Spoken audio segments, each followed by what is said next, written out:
So let's begin our nationwide coverage at the National Assembly House in Hanoi, where coordination and updates from different parts of the country are being monitored throughout the day. Yes, and our reporter Tung Fan is standing by there with the latest developments on how the National Election Day is unfolding. And this is where the bigger picture comes together. So Tung Fan, can you walk us through what's happening over there?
So, Party General Secretary To Lam cast his ballot at polling station number 2 in Ba Ding Ward, Hanoi, where more than 2,200 voters are registered. The election takes place as several localities have recently adjusted administrative boundaries and begun operating under the two-tier local administration system, placing higher expectations on elected bodies. To assist voters, Hanoi authorities have integrated a polling locations search feature into the Hanoi Digital Citizen application, enabling residents to quickly identify their designated polling stations.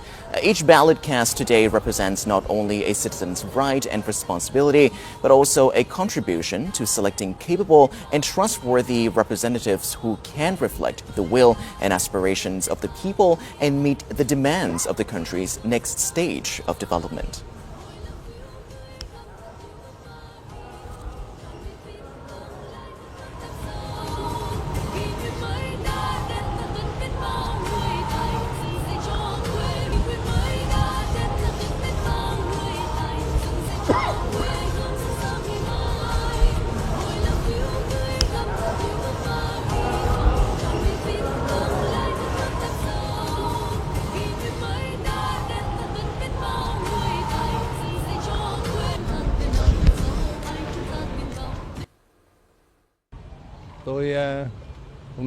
Today I was able to exercise my right as a voter at my place of residence, and I am very pleased to see so many citizens turning out with great enthusiasm to take part in the election of deputies to the 16th National Assembly and People's Councils at all levels. This is the country's 16th general election over the past 80 years, where the people choose the most trusted and capable representatives to lead national and local development.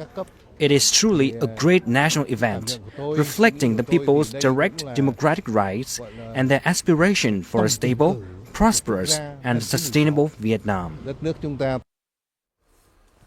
Well, Ho Chi Minh City has the largest number of voters in the country, with more than 9.7 million voters, and there are 64 candidates in Ho Chi Minh City. And according to the official list, 24 of them hold doctoral degrees. Ho Chi Minh City also has the largest number of National Assembly seats in the country. And compared with the previous elections, the city will elect 8 more National Assembly deputies this term. In addition, this election will see the city elect 125 members of the Municipal People's Council, along with those at the communal level.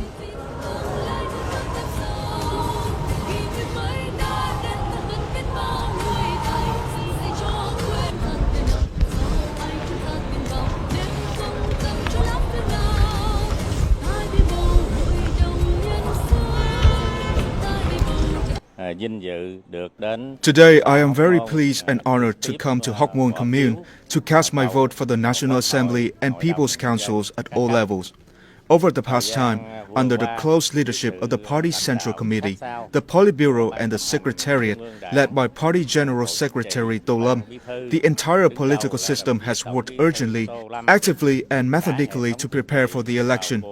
I highly appreciate the National Election Council, election committees, election boards, and polling teams for seriously implementing the guidance issued by the central authorities. I hope they will continue closely monitoring and directing the process so that the election will be conducted in the best possible manner. I also firmly believe that with the leadership of party committees at all levels, the efforts by authorities, the Fatherland Front, mass organizations, and the strong support of voters nationwide, the election will be of great success. And throughout Vietnam, polling stations have been busy since early this morning, with voters turning out to take part in this important national event. In the country's largest city, Ho Chi Minh City, we're seeing similar scenes just like before, long lines at polling stations and voters arriving early to cast their ballots. Yes, and let's go live now to our reporter who is there with more. So, Hai Nam, what are you seeing at the polling stations in the city right now?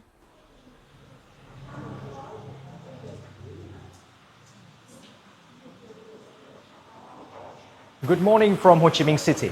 Even though it's Sunday, the atmosphere here has been bustling since early this morning. Streets and polling stations across the city are busy with voters heading out to cast their ballots. Here at this polling station in Đức Nhuận Ward, I've seen a steady stream of people arriving even before voting started at 7 a.m. Many voters arrived early, choosing to start their Sunday by fulfilling their civic duty. And the morning began with a brief but solemn opening ceremony, after which voting officially got underway. Since then, the process has been running smoothly and in an orderly manner.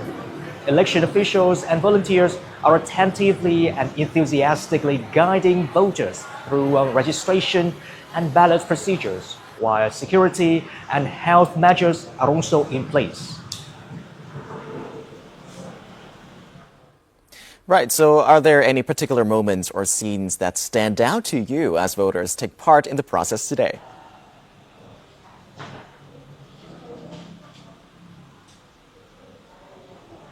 Well, what really stands out to me here is a strong sense of unity reflected in the large turnout we've seen at polling stations since early this morning.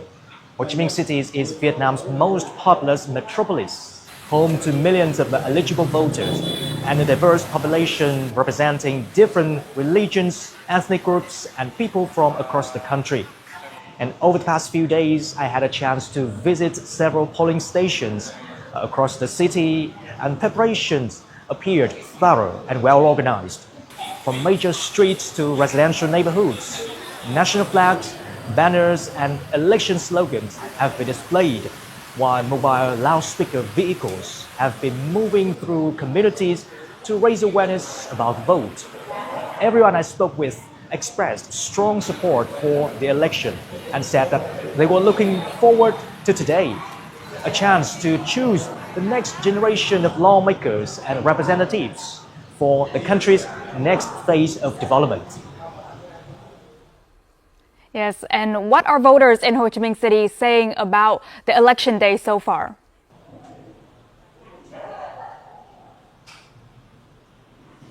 Yes, actually today I've just met a very notable voter.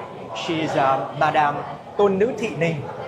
Madame Tôn Nữ Thị Ninh is one of Vietnam's most prominent diplomats and also a former National Assembly deputy. Madame Tôn Nữ Thị Ninh, thank you very much for joining us. My pleasure. Now, first, you've witnessed several national elections yourself. How have you seen the country's elections evolve over the years? And what does this election moment mean to you personally? The representative character is still contributing to the need of an electorate that is well represented. This time around, there is a high proportion of women candidates, of ethnic minority candidates, even of religious affiliation candidates, and more particularly the openness is shown through 5 independent voters. So I believe that this fits well with the very high expectations of this 16th National Assembly. Yes, and what is the significance of this year's election, especially as it comes right after the 14th National Party Congress? The party and the leadership has charted the path forward for the next 5 years. The role of the National Assembly is to make the laws that will support that program, to exercise oversight, to see how the policies and strategies are well implemented. And thirdly, it will rally popular support for those policies that are so important if we are going to become a developed nation in 2045. And finally, how would you assess the composition of this year's candidate list? It's quite diverse, representative, and meaningful at this critical juncture.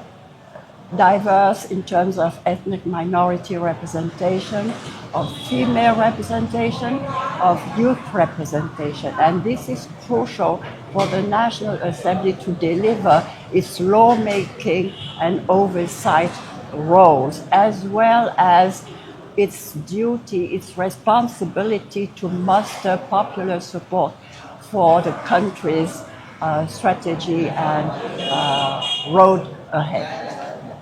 Thank you, Madam Tonutining, for sharing your thoughts with us. My pleasure. And so with strong voter participation, this year's election has really taken on the spirit of a great national festival. And now back to the studio. Well, thank you, Nam, for your information. Now we return to Professor Edmund.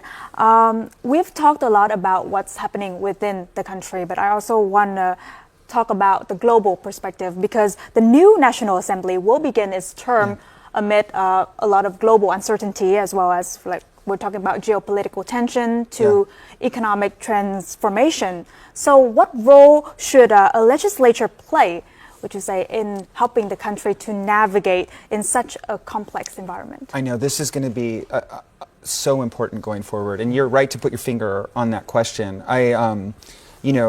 Just in the past year, Vietnam has had to deal with rapidly changing tariff rates, has had to do with the effect of energy price rises. If Vietnam decides on large-scale subsidies, that will be something that will have to be legislated at the National Assembly. Another important way that the Vietnamese National Assembly is going to play a role is actually my favorite part of the Vietnamese National Assembly. It's called the query session, or the Chat Văn, right? And that's where the individual delegates, they get to ask questions of the ministers and top leadership. And it's televised, right? You can watch it. And I think in this emerging international environment where the leaders are going to be making tough choices, that query session is going to be particularly important.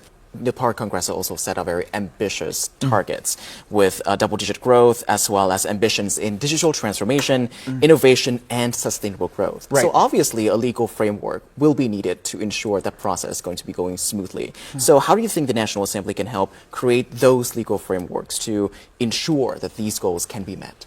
This particular election, I think, is unusually important in the history of Vietnam's national elections, and it has to do with the fact that the Vietnamese leadership has put forth an ambitious set of economic plans, institutional plans. So just to give you an example, Vietnam has decided, has moved forward on merging ministries. It has reduced a large portion of the civil service.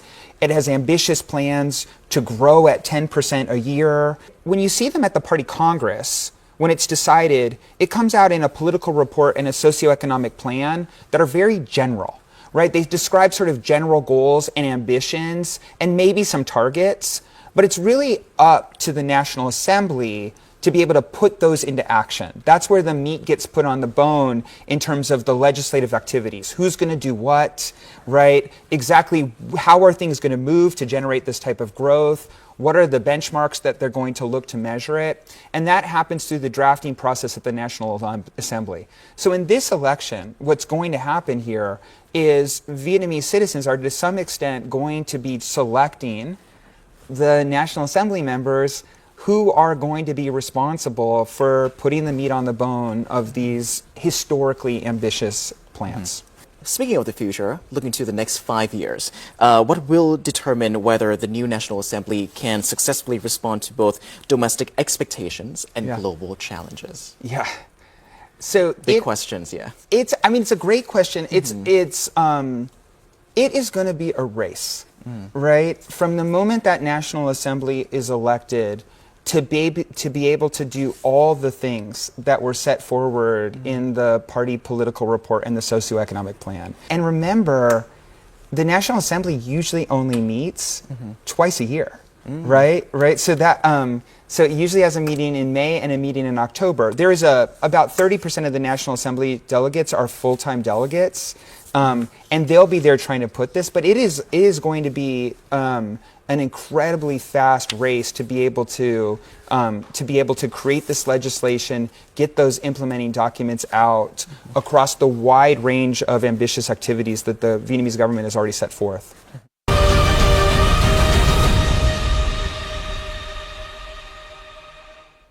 Now we turn to our reporter in the central coastal city of Da Nang. Lộc Dương, what is the atmosphere like at polling stations in Da Nang today?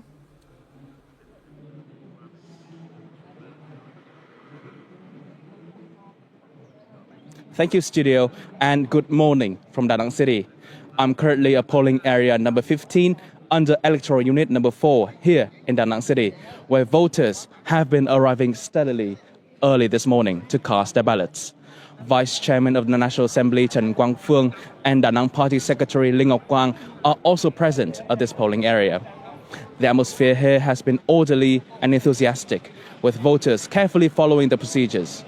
Local officials and volunteers are present to guide voters through each step of the voting process, helping ensure everything runs smoothly.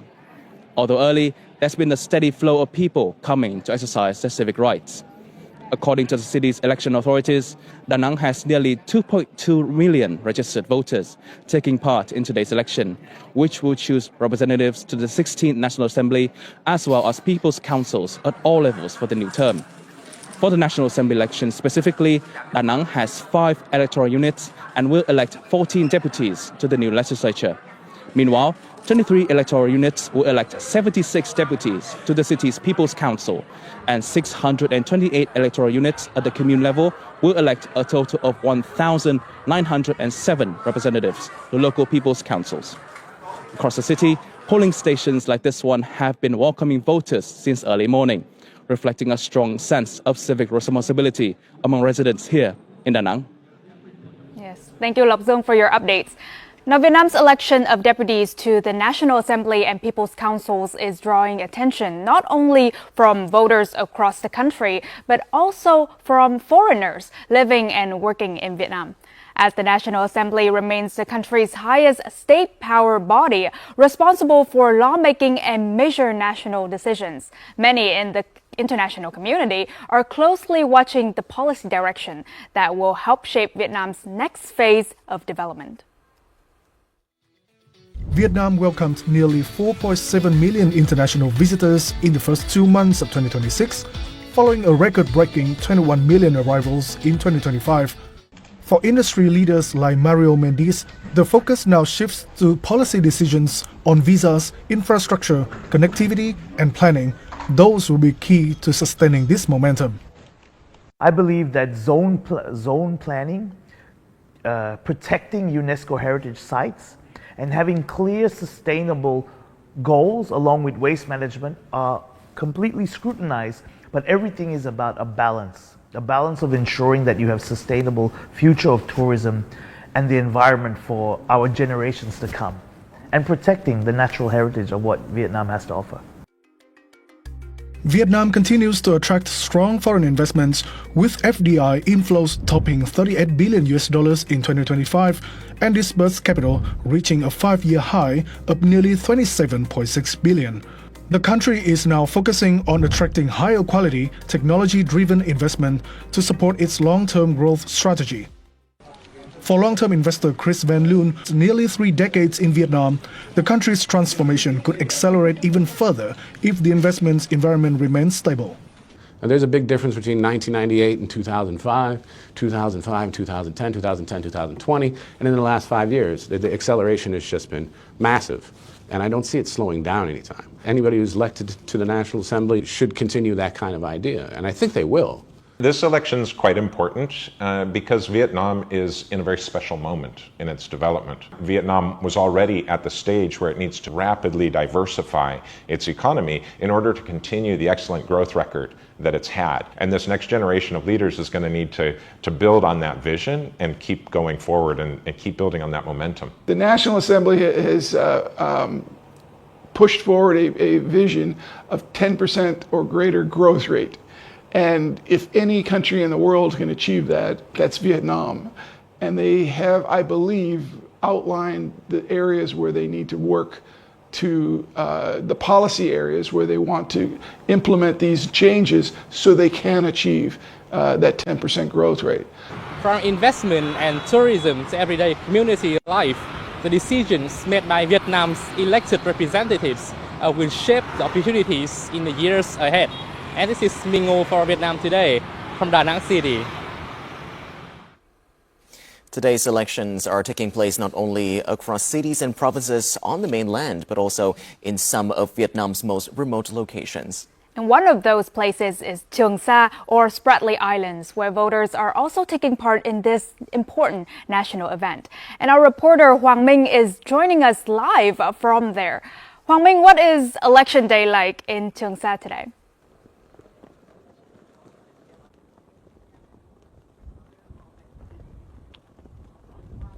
Good morning from Trường Sa Island. I'm standing here in Trường Sa Special Zone, the easternmost part of Vietnam. This morning, the atmosphere here is both solemn and vibrant. One remarkable detail is the location of the ballot box. It's positioned right in front of the national sovereignty marker, a powerful symbol affirming Vietnam's territorial sovereignty and enduring presence in these waters. Voters are lining up to cast their ballots, including military personnel, civilian officials, Buddhist monks, local residents, and even fishermen from neighborhood will participate as visiting voters.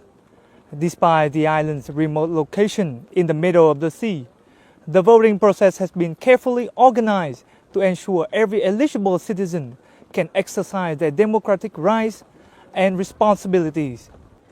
Hoàng Minh, reporting for Vietnam Today from Trường Sa Island. Welcome back to our special coverage. The election for the 16th National Assembly is, of course, a massive political event. But looking at the bigger picture, it is the starting line for realizing the grand vision set by the 14th National Party Congress. Exactly. And at the very heart of that vision is one clear goal: positioning Vietnam among the world's top 30 largest economies by the year 2030. And to get there, this impressive number that you just mentioned, this impressive goal, the economic blueprint for the 2026 to 2030 period demands a massive leap. The nation is targeting an ambitious average annual GDP growth rate of 10% or higher. And by the end of this decade, the goal is to drive GDP per capita to approximately $8,500 with. Fueling that kind of double-digit growth requires a structural shift. Science, technology, and innovation are taking center stage. The digital economy alone is projected to boom, accounting for about 30% of the national GDP, while the manufacturing and processing sectors will make up roughly 28%. This figure means it's going to be a highly modernized economy. And to support this, the country is aiming for an 8.5% annual increase in labor productivity. And on top of that, urbanization is expected to exceed 50%, all while making our growth greener by reducing energy consumption per unit of GDP by 1 to 1.5% each year. Yet the documents from the 14th National Party Congress make it very clear that all this economic progress must ultimately serve the people. Vietnam is striving to be among the top 40 happiest countries in the world. Right, and that happiness is measured in tangible social targets. We're looking at sweeping improvements to the Human Development Index, alongside goals for a longer and, most importantly, healthier life expectancy for all citizens. And the workforce will evolve alongside this, Dylan, as you can see. Now, the proportion of agricultural labor is set to drop, while the percentage of trained workers will rise between 35 and 40%. And importantly, the poverty rate will continue to decrease by 1 to 1.5% annually. Right. But to turn these into reality means that the incoming 16th National Assembly carries a historical mission. That is right. When voters step up to the ballot boxes today, they aren't just filling the seats. They are directly choosing the architects who will build this new era.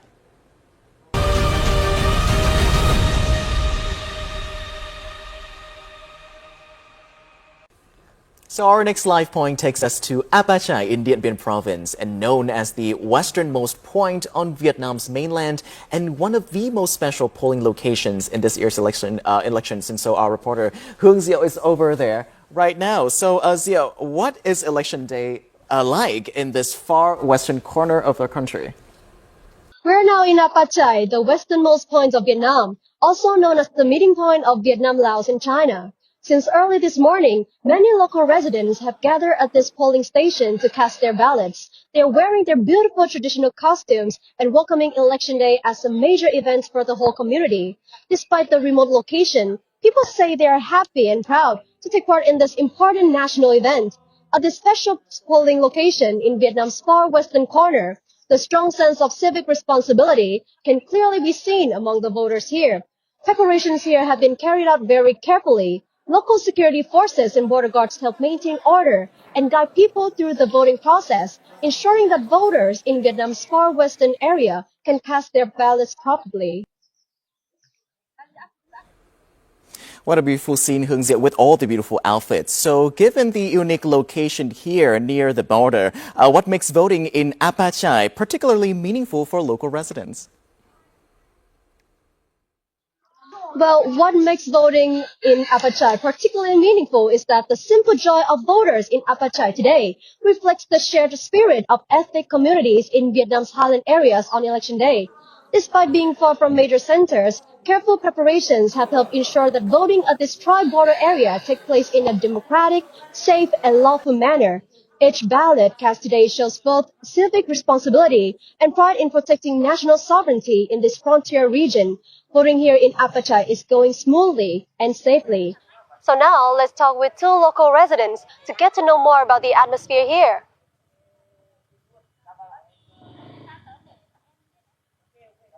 Oh, hi. Hi. Can you please introduce about yourself? My name is Hùng. My name is Mary. Okay, so when the election day comes, can you tell me about the atmosphere here today? People in my community are very happy and very excited about this election. We can see so many banners and information about the election everywhere. People in my community are coming to this polling station to cast their vote. Yes. The atmosphere today is really happy and excited. Many people in our community are going to the polling station to vote. And we are so happy and so proud because we have to choose our representatives. Yes. So how are you preparing for the election? I have also tried to learn about the candidate and discuss with my other people in my community. I want to be well prepared before voting. What about you? I have checked my voting place and time with the local authorities, and they explained about the voting process. So I understand how to vote properly. So what do you hope for from the new National Assembly term? In this new term, I hope National Assembly will help us to developing a tourist destination in my beautiful wedding point, Chín Thầu. We hope the new National Assembly will improve more about infrastructures in our community, such as the roads, school, and healthcare services. And they will provide more about job opportunities for people and better education for children. Thank you so much. Now that is all the latest update here at Apachai. Now back to the studio. Well, thank you, Hương Diệu, for that report from Apachai. And we return in the studio with Professor Edmund. Your research often focuses on how citizens interact with government institutions. And in your view, how does voting would strengthen the connection between the citizens and the state? Yeah, I think this is a really important question. So There's an important literature that comes from sociology and psychology that discusses a concept called procedural justice. The idea here is that when citizens are involved in creating the rules that govern them, right? When their participation matters for how those rules are created, they're more likely to believe those rules are legitimate and then more likely to comply with them, right? So people have found that when citizens are involved in creating like traffic laws, they're less likely to break traffic violations, right? And so what elections do, right, according to theorists like Tom Tyler, is create that connection, right? Because the citizens are involved in choosing the leaders that govern them, and because they believe those leaders are going to act on the policies they care about, then it creates a legitimacy for those laws, right? They have to be involved and they have to believe that that process actually took their opinions into consideration. Speaking about that connection between, the citizens and the state, we have to talk about first-time voters, because that is the first time they're going to be exercising their rights and making that connection, we should say. And so why is this experience so important for building civic awareness? So I actually can speak to this question directly, because with a few other scholars and some Vietnamese students, we did Get Out the Vote campaign in the 2021 election. And we did different experiments to try and see what would motivate people to go to the polls and then pay attention in the National Assembly. And people that received first-time voters, these were like young college students, first-time voters who learned that information were much more likely to be interested in the National Assembly and pay attention to it going forward. There's some national pride. There's some I did my civic duty, right? I'm a responsible citizen. But that part of just putting in the ballot box, that's only the first part of it. What really matters is did I do the work to learn about what I'm voting for? And am I going in there and making an informed vote about something I care about? And if I do, then that is what creates that connection, because now I'm going to be interested and pay attention and look to see that the things I wanted actually happened. And I think based on our discussions just now, that the more informed the citizens are or the voters are, the higher expectations they actually have. So how can elections reinforce those expectations looking forward? Yeah. No, you are 100% right. Citizen Vietnam increasingly want transparency, right? They want to know, how was that budget created? How was that money spent? How are my taxes being used? And they have wanted provinces to actually put that information online for them, right? They want information about what legal documents they're responsible for when they go in to take care of a driver's license or to register a business. They want those fees publicly posted, right? And that transparency, it has the benefit of sort of providing them with the information they need to make educated decisions for their friends and their family. The more that citizens know about how the votes are tabulated, right? How the votes are calculated, the results are coming out, what was the turnout in my district, right? The more they'll feel comfortable that election actually manifested the interest. And then going forward to the National Assembly, that is the response of this. I heard you, and now in my policy activities, I'm trying to do what you elected me to do, right? And the more what transparency is going to do is provide that information so voters know, did the delegate do what I wanted them to do?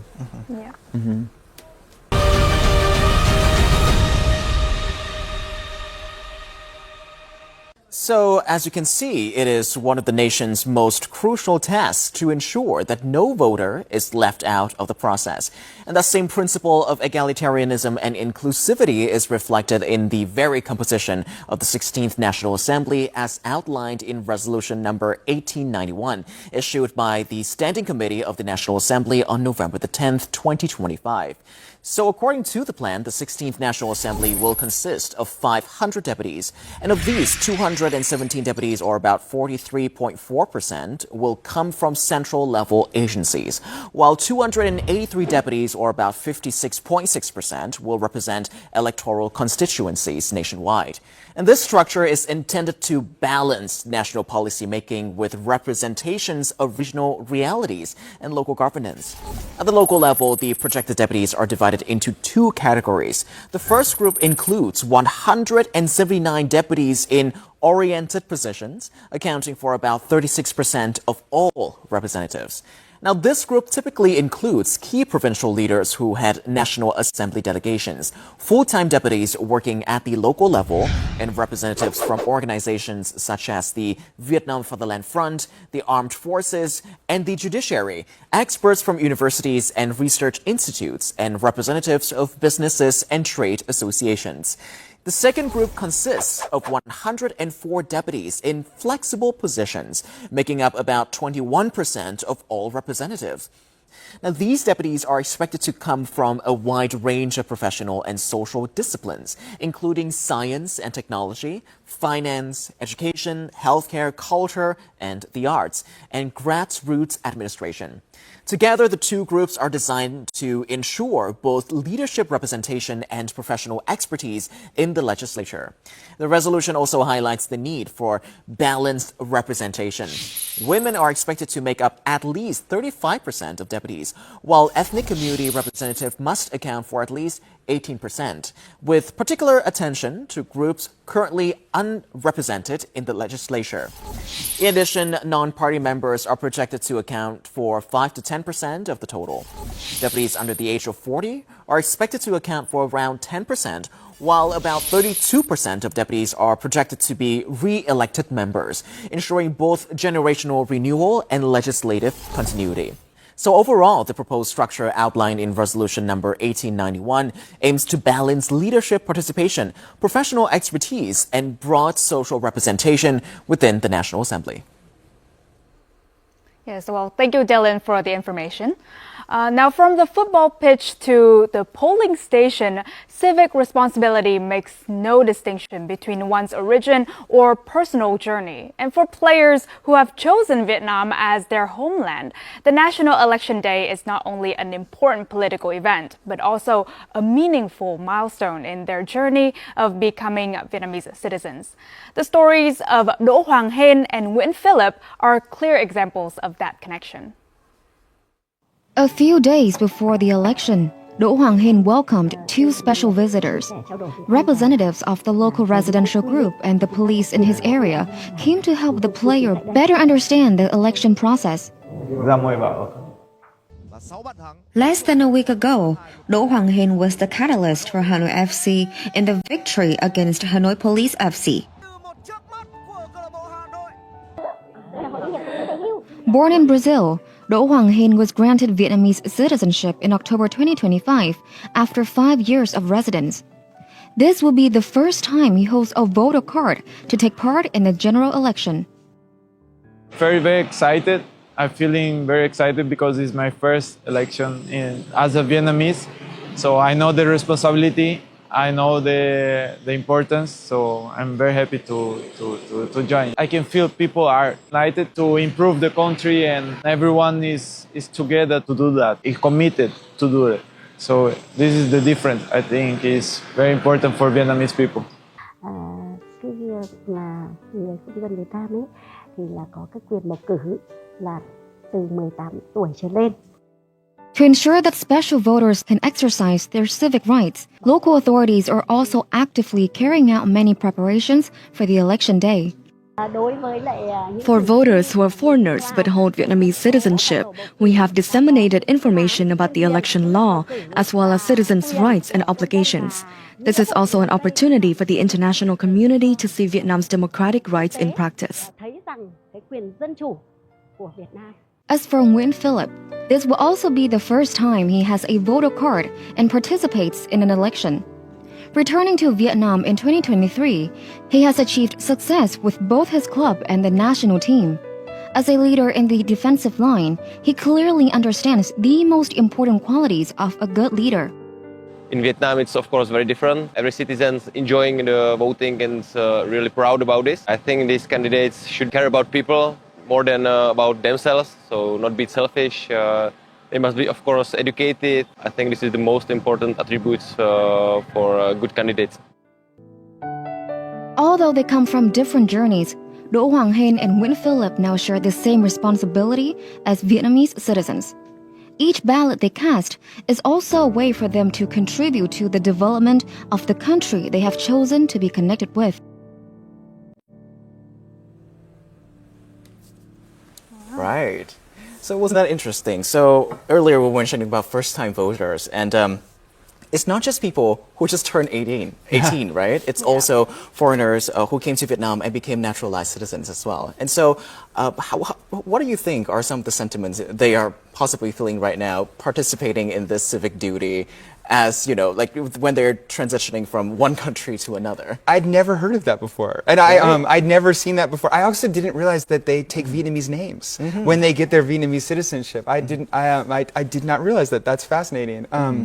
Yeah, I mean, at least with that clip, it was interesting to see that they actually are taking their election responsibilities seriously.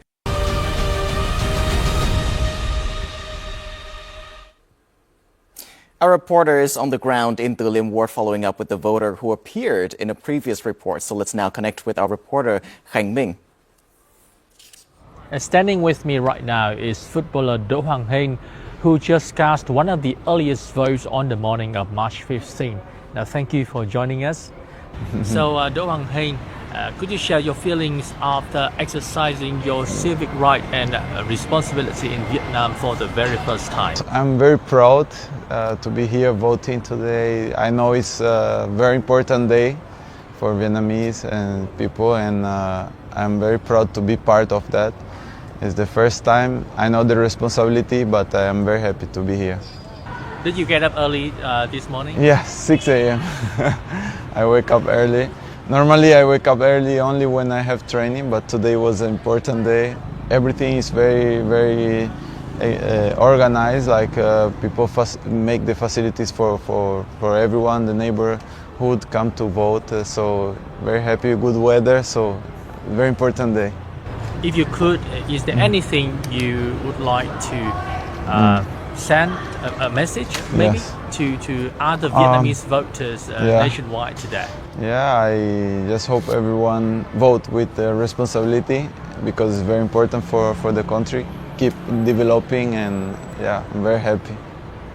Yeah, I'm sure that spirit resonates within and the heart of every Vietnamese on this day. And this is a big day for Vietnam. And thank you for joining our program. And now back to the studio. Yes, thank you, Khánh Minh.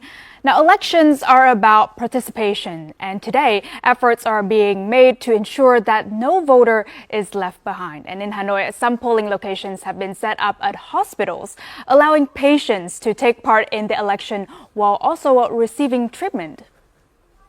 Right, so let's go live now to our reporter, Vũ Anh, who is there. So, Vũ Anh, can you tell us what makes this polling station particularly meaningful today? Hi Dylan, hi Huyền. So I am at Military Hospital 354, and with me today is this mobile ballot team. So today they'll be going from room to room to help patients who can't make it to the main polling station cast their votes. So this member is carrying ballot box, and the member next to it is carrying ballot papers and voter lists. So now they will go to the first room for the patients to cast their votes.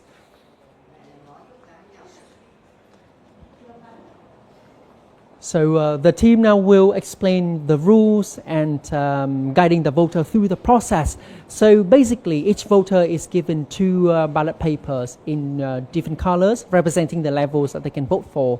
And the votes have to be cast personally and secretly. So if the voter is unable to read, then the team can read out the rules and candidate information. And if the voter is unable to write, then assistance will be provided based on the instructions of the voters. So now let's interview some of the patients here. So this voter has just finished voting, so let's hear from him. Vâng, chào anh có thể chia sẻ cái buổi bỏ phiếu hôm nay có gì đặc biệt ạ? Thì em mới vào viện được 2 hôm, cũng nhờ bệnh viện tạo hòm phiếu lưu động và em vẫn được bầu cử. Năm nay là năm đầu tiên thì em được bầu cử. Em là một người công dân, cũng là một quân nhân. Và em cảm thấy rất tự hào, vinh dự khi được tham gia sự kiện của đất nước. Và em cảm ơn bệnh viện đã được tạo điều kiện cho em. Yes. So yeah, he said that this is his first time voting, and he's very excited. And thanks to the hospital support, he's still able to take part. He's been only admitted to the hospital for 2 days, and he thought that he would miss the election. So here's another patient. So he's just finished voting. So let's hear from him. Vâng, chào anh. Cảm xúc của anh sau khi bỏ phiếu là gì ạ? Cảm xúc em là rất vui bởi vì bản thân em là đang bị chấn thương, đã được đơn vị và bệnh viện tạo điều kiện cho bỏ phiếu tại bệnh viện. Đây cũng là lần bỏ phiếu đầu tiên của em nên em cảm thấy rất tự hào. So he said that he's injured and unable to move, but thanks to the mobile ballot team, he's still able to take part, and he's very happy right now. Vâng, cảm ơn anh. Chúc anh nhiều sức khỏe. Vâng. So as you can see there, even for patients receiving medical treatment, every effort is being made to make sure that everyone can exercise their rights and responsibilities. So now the team is moving to another room for other patients to cast their votes. So as I know, there's another ballot box in the conference room of this hospital for patients who can still go downstairs. And currently, this hospital has roughly 700 voters, and the voting process will take place from 7 a.m. until 7 p.m. So yeah, that's a view here from this hospital, and I'm Vũ Anh reporting for Vietnam Today. Now back to the studio. Thank you, Vũ Anh, for your updates. And as Vietnam looks toward the future, the voices of young voters are become an increasingly important part of the democratic process.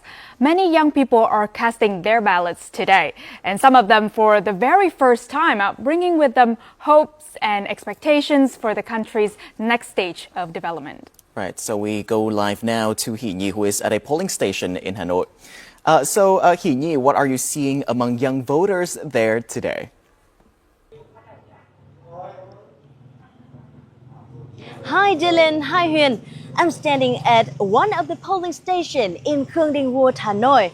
Across the world, 28 polling stations serving more than 60,000 citizens. Since early this morning, voters have been arriving here as the voting officially began at 7 a.m. And as you can see, the atmosphere here is vibrant. This year, I also see many young voters. They're taking part in this election. Some of them voted before, but the others, this marks the very first time they casting the ballots. Now let's follow me to find out what do they think after the voting. So we have Huy and Lam. With Huy, I saw that you came here quite early. And what do you feel when you finished the voting? Well, to be honest, this is my first time voting. I spent 8 years studying abroad, and I returned to Vietnam just in time for this election. In the previous one, I could only hear about it from afar. But for this one, I got to experience it firsthand in person. So it makes me feel really happy and excited to take part and exercise my right and responsibility as a citizen. Yeah. And that is the answers of Huy. And now with Lam, I saw that you wearing the Youth Union shirt. So I wonder, today, besides being a voter, do you have any another role? Yes, besides voting, I'm also helping guide and support people at the polling station.